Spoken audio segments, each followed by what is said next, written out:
자, 오늘 말씀의 제목을 한번 우리 복창해 보실까요? 너희 하나님을 보라 하라. 아멘. 오늘 여러분이 나가시면서 그래, 하나님 바라봐야 되겠네, 그렇게 생각하시면 여러분 설교를 잘 들으신 겁니다. 아멘. 마스크를 끼고 있다 보니까 어떤 분은 이렇게 답답해갖고 이런 분도 계시고요. 참 이게 힘든 것 같아요. 낮 시간에 보니까 우리 권사님 저렇게 부채질 하시는 분도 계시고, 오늘 부채질 허용합니다. 얼마나 답답하시겠어요, 그렇죠? 정 답답하시면 이렇게도 좀 하시고. 자, 오늘 우리 하나님 바라볼 수 있기를 원합니다. 우리 코로나 시대에 복음 전파를 어떻게 해야 될 것인가, 참 제가 그 고민을 하게 됐어요. 저는 평상시대로 시편 그 다음 편을 설교로 준비하고 있었는데, 지난 그 목요일 날 새벽 기도를 하는 가운데 이 위중한 때에 복음 전파는 어떻게 해야 되나, 좀 하늘문도 막히고 복음 전파도 막히고 모든 것이 막혔다고 생각이 됩니다. 그런데 초대교회 상황에서 보게 되면 우리보다 더 엄중한 상황 가운데서 그들은 복음 전파는 멈추지 않은 줄로 믿습니다. 지금 이 시대 어떤 방법으로 우리가 하나님의 이 생명의 복음을 전해야 될까? 자, 그런 생각을 하면서 롯데리아 사거리를 지나가고 있는데요, 어떤 한 여성, 제가 느낌의 권사님 되실래나요? 분이 외침 전도를 하고 있었어요. 그러니까 특정 대상이 없고요, 지나가는 사람에게 들으라고 외치고 있는 것입니다. 이렇게 외치고 있었어요. 귀하의 미래는 준비되셨습니까? 잠깐 지나가는 세상인데 이후에는 어떻게 되십니까? 예수 그리스도만이 참 소망이십니다. 예수 믿으세요 하고 외치는 것이었어요. 자, 이 코로나를 겪으면서 모두가 비대면하고 입을 닫고 있는 이런 상황에서 이렇게 거리에서 외치는 그분에 대해 참 존경스러움이 생겼습니다. 기독교인 가운데도, 물론 믿지 않는 사람들은 대부분 싫어하지만, 심지어는 예수를 믿는 기독교인들 가운데도 이 전도 방법에 대해서는 찬반 양론이 아주 딱 갈려집니다. 그럼에도 그날은 이렇게 복음을 전하고 있는 그 모습이 얼마나 존귀해 보이던지요. 그리고 이제 그 전도하는 그 장면을 보고 조금 더 정서진 그 중앙시장 쪽으로 올라가는데, 거기 보니까 어떤 오피스텔 홍보 우먼이 이런 비닐팩에다가 휴지라든지 등등 홍보물을 가득 담은 것을 이렇게 막 적극적으로 만나서 사람들에게 주더라고요. 근데 저도 하나 받고 싶은데 저는 대상이 아닌지 저한테는 오지를 않아요. 어떤 여성분한테 가더라고요. 그래서 저는 못 받았어요. 서운했어요. 그러면서 생각을 해봤습니다. 오피스텔 홍보하는 거는 누구도 이상하게 생각하지 않고요, 나쁘게 생각하지도 않고요, 또 선물 아주 기꺼이 또 받고요. 그러는데 복음 전하는 것은 이상한 이제 나라에서 온 사람처럼 취급을 하는 이런 모습을 보면서 과연 정말 어떤 것이 더 하나님 앞에서 소중한 것일까? 따질 필요도 없죠. 사람들이 외면하지만 천국 복음을 외치는 그 말씀은 생명의 복음 아니겠습니까? 아멘. 그럼에도 반응은 극과 극으로 나타나고 있습니다. 더더군다나 코로나라는 것을 딱 포장하고 나니까 예배도 드리기가 어려운데 무슨 전도가 합니까? 라고 하는 이런 마음들이다 보니, 그래서 그런지 전하는 교회도 없고 전하는 사람도 없고 이런 상황이 됐어요. 이런 상황을 우리가 어떻게 해야 될 건가? 우리 그냥 상황 앞에서 그래, 지금 상황이 그러니까 어쩔 수 없이, 물론 또 그 상황이 위중한 건 사실이죠. 우리 주님께서는 부활 승천하시면서 우리에게 지상명령을 주셨잖아요. 땅끝까지 이르러 증인이 되라고요. 오직 성령이 너에게 임하시면 권능을 받고 예루살렘과 온 유대와 땅끝까지 이르러서 사마리아와 땅끝까지 이르러서 증인되라고 하셨는데 예수님께서 그 초대교회 상황을 몰라서 그랬을까요? 그때 상황은 지금보다 더 윈중한 엄중한 그런 상황 아닙니까? 복음 전하다가 사자밥이 되기도 하고 온갖 악형과 극형에 처해지기도 하는 그런 시대가 아니었습니까? 그래도 우리 주님께서는 복음 전파를 명령하셨고, 그리고 그 제자들은 그 복음 전파를 넉넉히 감당한 줄로 믿습니다. 오늘 우리 모두 이 시대 앞에 굴복하지 않고 복음 전해야 되겠습니다. 근데 오늘 새벽에 한 4시 한 40분쯤 됐는데 카톡 오는 소리가 들려요. 어떤 분이 그렇게 예의도 없이 4시에 카톡을 올릴까? 그리고 열어보니까 터키에서 유소리 선교사님이 카톡을 보내온 거예요. 제가 다음 주에는 우리 주보의 그 뒷면에 그 내용을 한번 좀 이렇게 실었으면 하는 생각을 갖고 있어요. 내용이 뭔가 하면 거기서 터키는 우리나라보다도 훨씬 코로나가 심각하잖아요. 뭐 10,000명 이상 거기는 사망자가 생겼어요. 그래서 모든 집회 금지 다 하고 있는데 나가서 전도를 하는 거예요. 네, 전도를 하는데 놀랍게도 331명을 전도했다는 겁니다. 할렐루야. 이슬람 국가에서 우리보다 훨씬 더 전도의 제재가 있는 그 나라에서, 그것도 외국인으로서 이렇게 이제 전도하고 있는 그런 모습을 보면서 또 충격이 됐어요. 우리는 어떻게 해야 될까? 자, 이 시대를 뛰어넘어서 아름다운 소식을 전하는 자가 될 수 있게 되기를 축복합니다. 우리 하나님께서 우리에게 주신 소식은 희망의 소식인 줄로 믿습니다. 오늘 특별히 이사야 40장의 말씀을 보게 되면 절망 가운데 있는 이스라엘 백성들에게 희망을 주시는 말씀이 오늘 본문의 말씀이 되겠어요. 이사야서를 보면 크게 두 쪽으로 볼 수 있어요. 40장 이하의 말씀은 심판의 메시지, 39장까지는, 그리고 40장부터는 구원의 메시지입니다. 이스라엘 백성들이 우상 숭배하고 죄를 범하니까 하나님께서 심판하시겠다. 그래서 어떻게 심판이 됩니까? 바벨론에 멸망돼서 포로로 잡혀간다는 거예요. 그게 이제 40장 이전에 계속해서 그 말씀을 외치시는 거예요. 그러다가 40장 이후부터는 이렇게 심판받아서 바벨론의 포로로 잡혀갔지만 하나님 바라보면 어떻게 하신다? 구원하신다. 아멘. 누구 바라보면? 하나님 바라보면 구원하신다. 이사야서가 66장까지 되어 있지만 둘로만 나누면 딱 그거예요. 39장까지는 너희도 우상숭배하고 범죄하시니까 심판받을 거야. 우상숭배가 뭐예요? 하나님 안 바라본 게 우상숭배 아니에요. 근데 포로로 잡혀가고 나니까 누구 쳐다봐요? 하나님 바라보는 거예요. 하나님 바라보니까 구원하신다는 거예요. 그 소식을 전하라는 거예요. 말하는 자의 소리요, 6절에 보니까 이르되 외치라는 거예요. 뭐라고 외칠까요?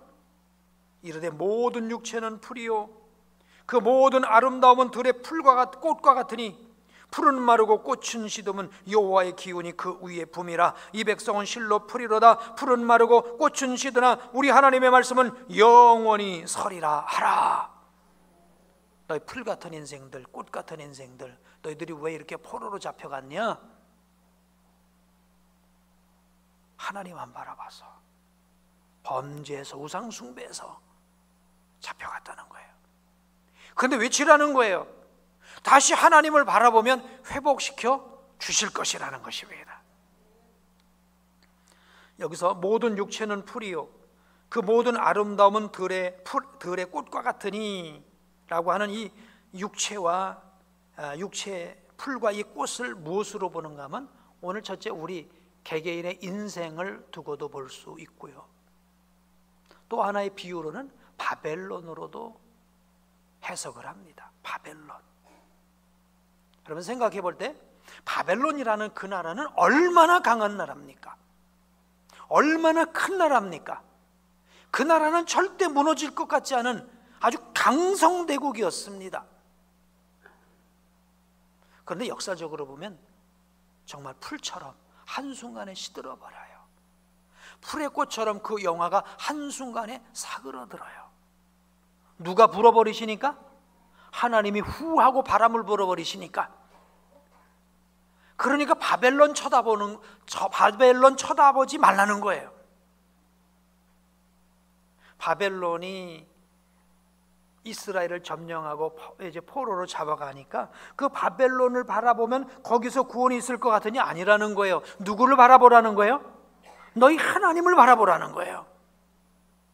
그게 구원의 메시지요, 축복의 메시지인 줄로 믿습니다. 그래서 9절에 보니까 아름다운 소식을 전하는 자요, 너는 높은 산에 올라가서 소식을 전하는데 예루살렘에 전하라는 거예요. 힘써 소리를 높여, 두려워하지 말고 소리를 높여 유다 성읍들에게 이르기를 너희 하나님을 보라 라고 외치라는 것입니다. 우리 사랑하는 성도님 여러분, 하나님 바라보는 것이 희망인 줄로 믿습니다. 자, 이스라엘 백성들이 바벨론의 포로로 잡혀가지요. 똑똑하고 건강하고 젊은 사람들을 포로로 잡아가고요. 저 예루살렘에 남겨둔 사람들은 누구냐? 나이 먹고 병들고 가난한 사람들, 그런 사람들은 예루살렘에 남겨둬요. 그런데 예루살렘 성전은 무너졌어요. 이들이 뭘 쳐다봅니까? 그죠? 뭘 붙잡고 그 위기를 넘어갈 수가 있겠습니까? 예? 우리를 무너뜨린 바벨론에게 기대야 거기서 뭐라도 먹을 것이 와서 살게 될 것입니까? 현실은 그렇겠죠. 그런데 하나님께서는 뭐라고 말씀하세요? 그 풀과 같고 꽃과 같은 바벨론 바라보지 말고 누구 바라보라고요? 너희 하나님을 보라. 아멘. 이 말은 무슨 얘기입니까? 그 나라의 흥망성쇠를 주관하시는 분이 하나님이시라는 것입니다. 아멘. 네. 나라의 흥망성쇠를 주관하시는 분이 하나님이라는 거예요. 역사의 주관자가 하나님이라는 거예요. 그 하나님을 보라는 거예요. 또 하나님을 바라보라는 것은 이런 의미도 됩니다. 그냥 눈 뜨고 멀거니 하나님 쳐다보라는 얘기 아니라 하나님을 바라보라는 건 하나님의 말씀을 생각하라는 거예요. 아멘. 하나님의 말씀에 집중하라는 것입니다. 왜냐하면 세상은 하나님의 말씀대로 이루어지기 때문에 그렇습니다. 그렇죠. 성경을 한번 쭉, 여러분 요즘 우리가 OIB 일독을 하지 않습니까? 성경을 읽다 보면 아주 복잡한 여러 많은 얘기가 나오지만 사실 따지고 보면 단순한 거예요. 뭐예요? 하나님 말씀대로 되더라는 거예요. 하나님 말씀대로 빛이 있으라니까 빛이 있는 것이고요. 하나님 말씀대로 창조가 되고요. 하나님 말씀대로 심판하겠다고 하면 심판하시고요. 하나님 말씀대로 구원하겠다면 구원하시고요. 하나님 말씀대로 되더라는 거예요. 그러니까 하나님을 보라. 그런 건 하나님이 뭐라고 말씀하셨는지 그걸 보라는 거예요. 여러분, 지금 코로나 시대에, 복잡한 시대에 우리의 희망의 메시지가 있습니다. 누구 보는 거예요? 하나님을 바라보면 그 안에서 희망이 생길 줄로 믿습니다. 아멘. 그 안에서 정말 우리는 힘과 용기를 얻게 될 줄로 믿습니다. 그러니까 우리가 그 하나님을 바라보면서 그 안에서 소망을 갖게 될 때에, 그럴 때에 그 소망을 갖고 우리도 다른 사람에게 여러분 하나님을 보세요 라고 말할 수 있을 줄로 믿습니다. 내가 하나님을 바라보고 희망을 갖지 못하는데 어떻게 하나님을 바라보라고 말할 수 있겠냐 이것이죠. 할렐루야. 오늘 우리 모두 하나님 바라보고 이 복잡한 세상에서 소망 갖고 힘과 용기를 얻게 되길 축복합니다. 자, 하나님 바라보는 것이 왜 아름다운 소식인가? 이런 예를 한번 들고 싶어요. 아빠와 자녀가 있는데 아빠가 자녀에게 돈을 줬습니다. 그러면 자녀는 아빠를 바라봐야 됩니까? 돈을 바라봐야 됩니까? 그죠? 대답은 잘하셔요. 대답은 잘하셔요. 근데 정작 돈을 받은 자녀는 아빠를 바라볼까요? 돈을 바라볼까요? 돈을 바라봐요. 이게 아이러니예요. 그 아빠는 돈을 줄 수도 있지만 그 돈을 빼앗을 수도 있잖아요. 우리 하나님은 우리에게 생명도 주실 수도 있고 생명을 빼앗을 수도 있으신 그분이 하나님이신 줄로 믿습니다.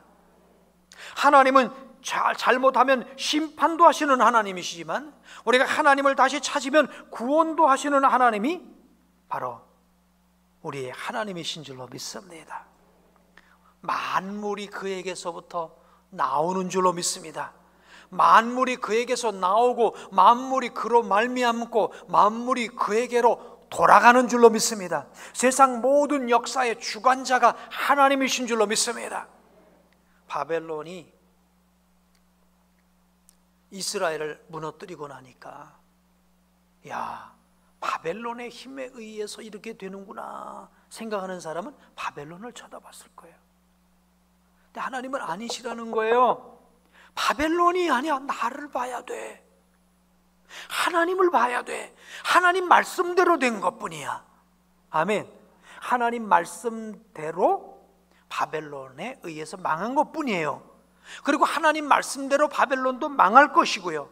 그리고 다시 포로로 간 이스라엘 백성들은 말씀대로 돌아올 거예요. 이게 무슨 얘기예요? 하나님께서 만물의 주관자, 역사의 주관자, 만물의 통치자 라는 것입니다.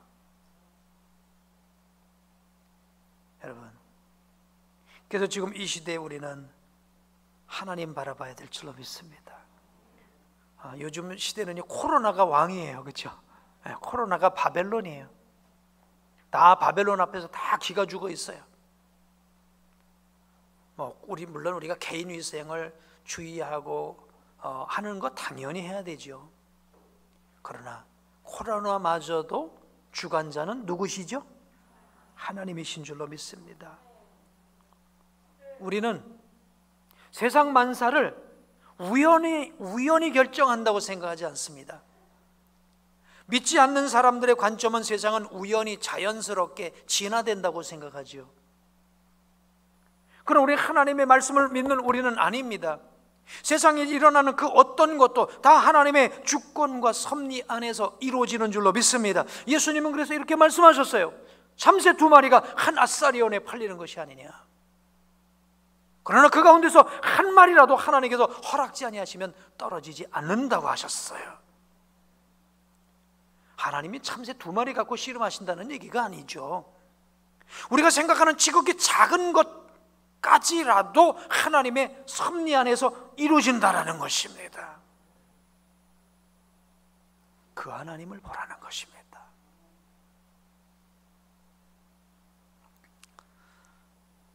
제가 그런 말씀을 드렸죠. 어떤 분이 우리 하나님께서 예배를 NO 하셨다고요.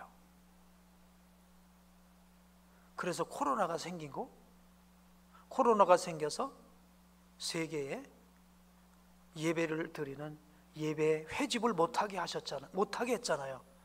오늘도 보니까 트럼프 대통령이 미국에서 이제 예배를 허락한다는, 그러니까 미국 같은 나라도 예배를 못 드린 지가 벌써 2달 넘은 거예요. 우리는 그래도 예배를 드리고 있었는데, 근데 이 상황을 그렇게 본 것이죠. 하나님이 예배를, 이 지구상에 하나님이 예배를 거부하신 거 아닌가? 예배를 거부하신 거 아닌가? 참 예배가 없기 때문에 예배를 거부하신 거 아닌가? 그렇게도 보고 있다라는 거죠. 우연한 사건이 아니라 우리는 코로나 때문에 코로나만 쳐다볼 게 아니고 내가 사나 죽나 이것만 쳐다볼 게 아니라 하나님 바라봐야 됩니다. 구원은 하나님에게서 나오는 줄로 믿습니다. 시편 62편 1절에 이렇게 말씀하고 있습니다. 나의 영혼이 잠잠히 하나님만 바라며 나의 구원이 그에게서 나오는도다. 나의 구원이 누구에게서요? 그에게서 나옵니다. 요즘 이제 코로나 백신만 나오면 다 된다고 생각합니다. 하나님 없는 사람의 유일한 희망은 백신 나오는 거예요. 저도 백신 나오는 걸 원하죠. 그러나 그것만이 희망이라고는 말하지 않습니다. 백신을 사람이 만들겠지만 진정한 구원은 하나님에게서 나오는 줄로 믿습니다.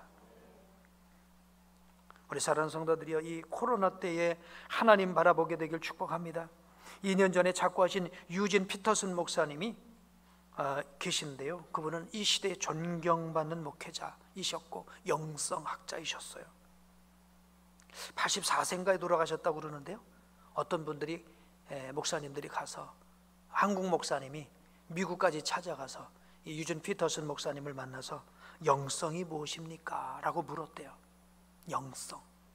우리 영성하면 막 신비한 뭐 이런 삶을 사는 걸 영성이라고 생각할 수도 있는데, 자, 그래서 물었더니 그 목사님, 유진 피터슨 목사님이 아주 간결하게 대답하시더래요. 하나님 바라보는 거예요. 예수님 생각하는 거예요. 요즘 볼 게 얼마나 많습니까? 근데 세상에 볼 게 많고 들을 게 많은데, 볼 것 많이 보고 들을 걸 많이 들어보면 머리가 복잡해지고 생각이 복잡해지고, 그래서 염려가 많고 근심이 많고 세상에 평안이 없어요. 그렇습니까? 안 그렇습니까?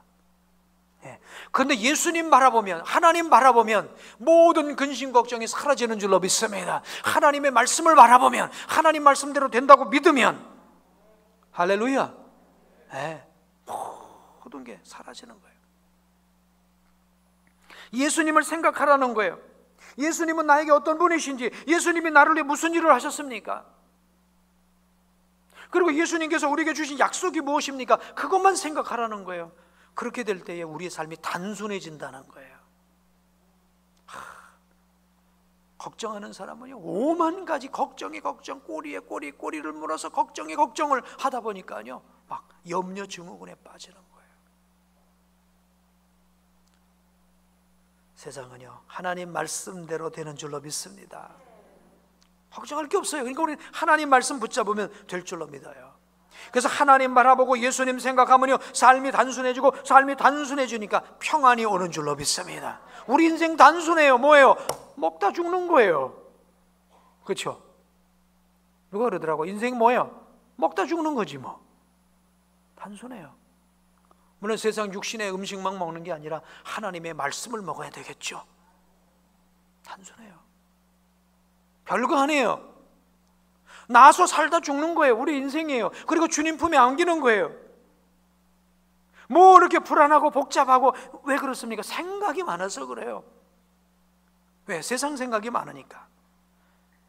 그런데 하나님 바라보고 예수님 생각하면 생각이 단순해지고, 생각이 단순해지니까 평안이 오고요.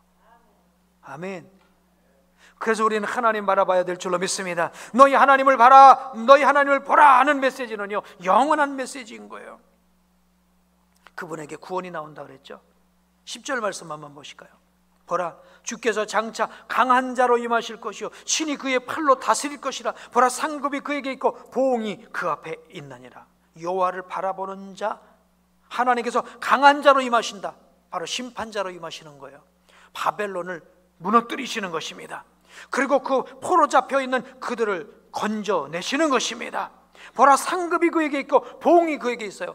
여호와 하나님을 바라보는 자에게 구원이 있고 상급이 있고 보응이 있는 줄로 믿습니다.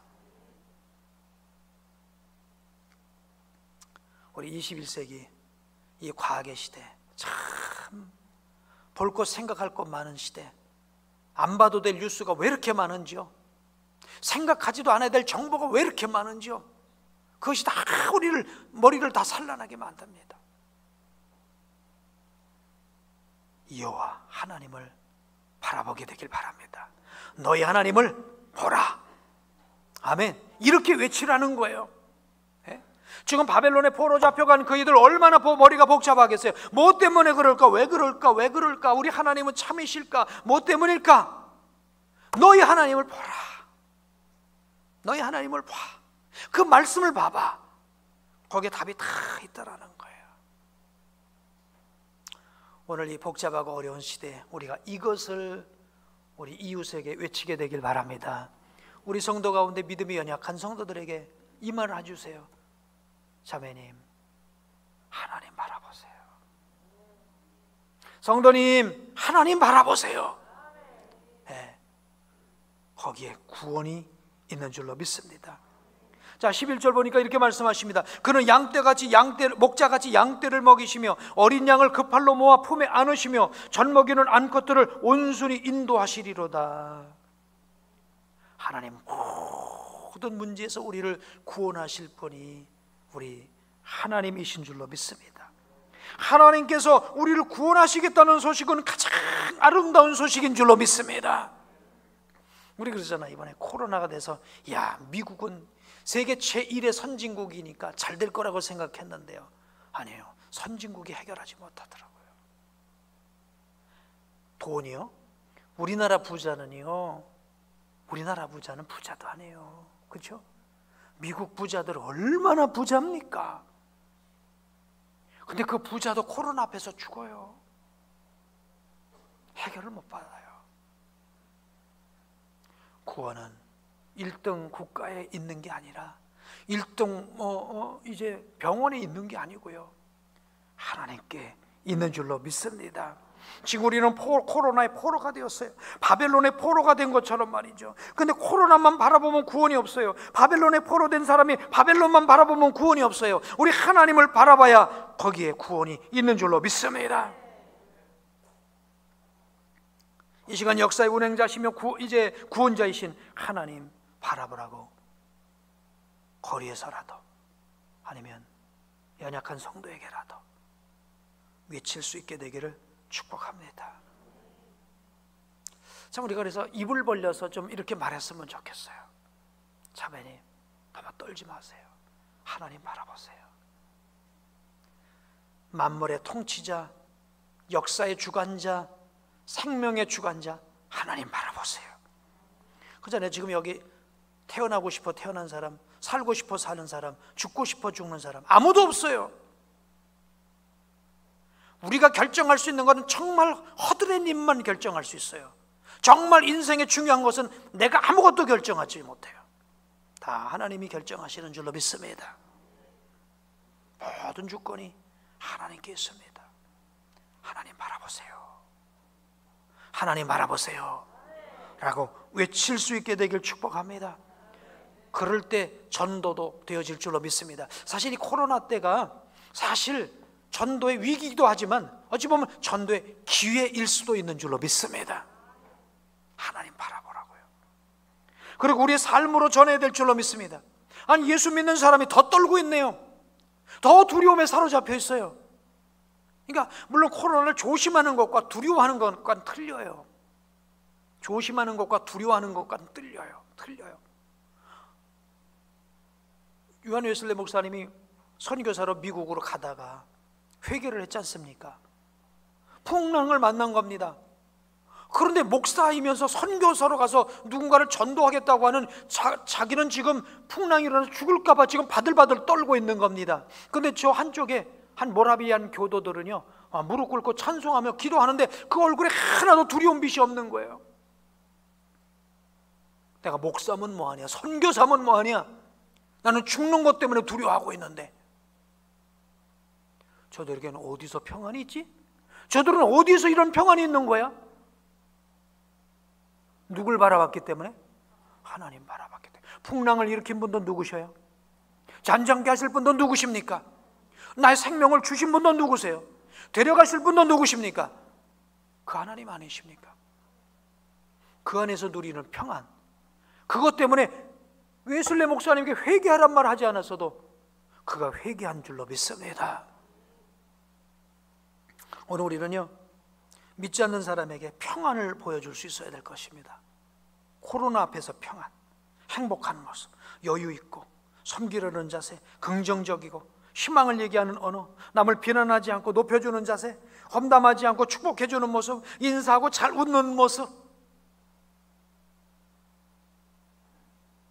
베드로전서 3장 15절에 그러지 않습니까? 너희 마음에 그리스도를 주로 삼아 거룩하게 하고 너희 속에 있는 소망에 관한 이유를 묻는 자들에게 대답할 것을 항상 준비하되 온유와 두려움으로 하고. 아니, 그렇게 초대교회 시대에 핍박을 받고 그런데 왜 이렇게 평안해?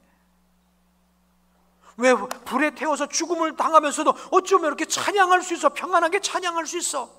그 소망의 이유를 묻는 자들에게 대답할 걸 준비하라는 거예요. 오늘 우리의 삶을 통해서 우리 하나님이 우리와 함께 계심으로, 하나님을 바라봄으로 세상에 줄 수 없는 그 평안 때문에 세상 사람이 와, 당신은 어째서 평안합니까? 이럴 수 있는 우리가 되어야 될 줄로 믿습니다. 요셉이 감옥에 있지 않습니까? 하나님이 함께 하시니까 그는 감옥에서 평안합니다. 거기서 살아계신 하나님을 증거한 줄로 믿습니다. 지금 이 코로나 시대 하나님 주신 평안이 오늘 우리에게 있기만 하다면 우리를 통해서 하나님의 이름이 전파되고 또 예수 그리스도의 생명의 복음이 땅끝까지 전파되는 더 좋은 기회가 될 줄로 믿습니다. 우리 사랑하는 성도님 여러분, 코로나에 꽁꽁 묶여 있는 이 시대에 초대교회의 그 상황에서도 복음을 전했던 것처럼 오늘 우리도 생명의 복음, 너희 하나님을 보라고, 너희 하나님을 보라고, 하나님을 바라보는 내가 이렇다고 말할 수 있고 전할 수 있는 우리 모두가 되기를 주의 이름으로 축복합니다. 기도하겠습니다.